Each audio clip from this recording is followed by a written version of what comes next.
If you want to become an intelligent investor, then you've landed just at the right channel. With this, let's start the video. कि देखिए capital markets में दो तरीके के business हैं। एक business है जो ट्रांजैक्शन लेड है। जैसे सपोज करते हैं एक ब्रोकर है या हम किसी भी ब्रोकरेज एंजल वन या जीरो का एग्जांपल लेते हैं। तो ये कंपनीज रेवेन्यू तब कमाती हैं जब एक ट्रांजैक्शन होती है इनके प्लेटफॉर्म पे। Then there are companies which are into wealth management space which have an ARR linked revenue, that is annual recurring revenue. Basically they will be advising the clients on their wealth. They could also be manufacturing products and selling it to the clients, and they could also earn via different type of subscription incomes. तो यहाँ पे जो आपकी annuity income है, यहाँ पे जो आपकी इनकम का फॉर्म है वो रिकरिंग इन नेचर है। माने स्टिकी एसेट्स होते हैं और आपके पास पैसा बेसिकली बार-बार आते हैं सेम क्लाइंट से। तो transaction linked revenues whenever a bear market comes तो बहुत तेज़ी से डिप हो जाते हैं। व्हेयरएज़ जो ARR रेवेन्यूज़ हैं ये स्टिकी एसेट्स इन नेचर होते हैं एंड यहाँ पे थोड़ी स्टेबिलिटी इन इनकम होती है। जैसे हमने 361 वेल्थ मैनेजमेंट फर्म एक लिस्टेड कंपनी है तो उसका ARR रेवेन्यू काफ़ी ज़्यादा है। तो इस वजह से वैल्यूएशन भी जनरली ज़्यादा मिलती है। तो आज इंडियन स्टॉक मार्केट्स में ऐसी कंपनीज हैं जो प्योरली इस टाइम पे बेसिकली ब्रोकरेज या ट्रांजैक्शन लिंक्ड रेवेन्यूज कमाती हैं एंड ट्रांजैक्शन लिंक्ड रेवेन्यू से they are turning into basically companies which are getting into wealth management, asset management. There are also companies which are getting into private equity. These are also companies which are getting into alternative asset management. And these are also the different types of companies जहाँ पे ARR revenue बढ़ रहा है. तो यहाँ पे business model transitions हो रही हैं. बट बिफोर डिस्कसिंग और doing a deep dive on these companies पहले हम ले ऑफ द लैंड लेते हैं। तो इंडिया के अंदर अगर आप mutual fund AUM as a percentage of GDP देखते हैं तो आपको यहाँ से आइडिया लगेगा कि इंडिया में कितनी अभी ग्रोथ रनवे है। तो mutual fund AUM as a like upon GDP देखते हैं तो आज 17% है, where this number is 123 in US. UK में 60% है, where even in a country like Brazil this is 79%.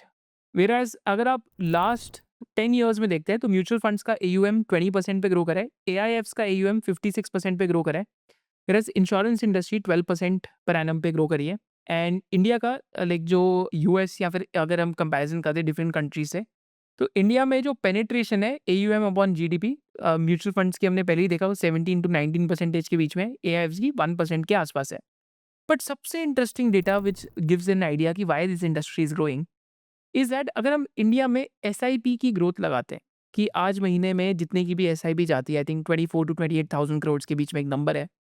तो अगर SIP की ग्रोथ कंटिन्यू होती है तो बाय FY30 ये नंबर कितना होना चाहिए? This number every month should be close to 48,500 crore of monthly SIP run rate.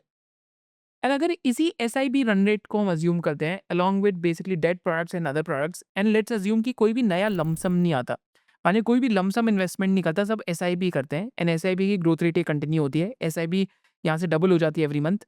तो what will happen just on this basis the industry AUM will triple for equity in the next 5 years. So that is the size of opportunity for some of these players and that is what is happening in the industry right now.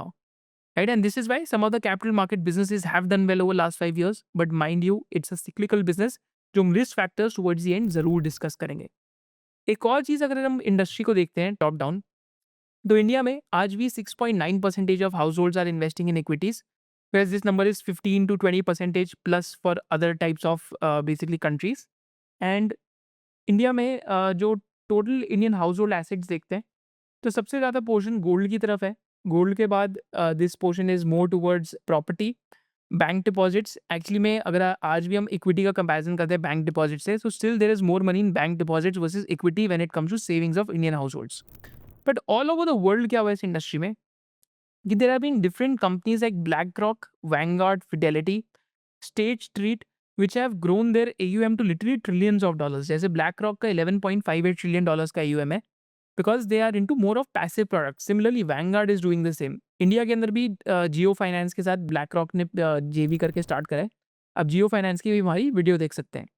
फिर top AMCs अगर आप India के अंदर देखते हैं तो SBI mutual fund is the largest right now, ICICI Prudential is the second largest, HDFC like mutual fund is the third largest and Nippon is the fourth largest, right.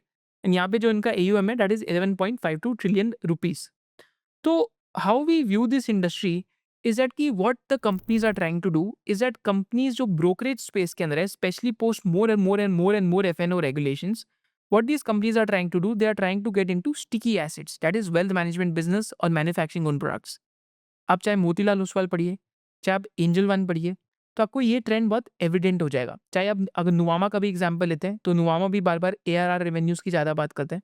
Similarly अगर आप JM finance का भी example लेते हैं, because all these companies have realized is that कि valuation at the end of the day sticky assets में या asset light businesses में, तो यील्ड वाइज़ जेएम फाइनेंस और मोतीलाल ओसवाल से तीनों ही ऐसी कंपनीज़ हैं जिनसे 2016, 17, 18 साइकिल में मिस्टेक हुई थी। And now these companies are getting aggressively into asset light businesses, that is either of wealth management, investment banking, own as asset management companies, alternative asset management platforms, and or into distribution business. So this is a transition that is happening. So if you loved this video and you had a differentiated business insight, then do subscribe to this channel, and you can also follow our main channel of SOIC. Thank you so much for watching it.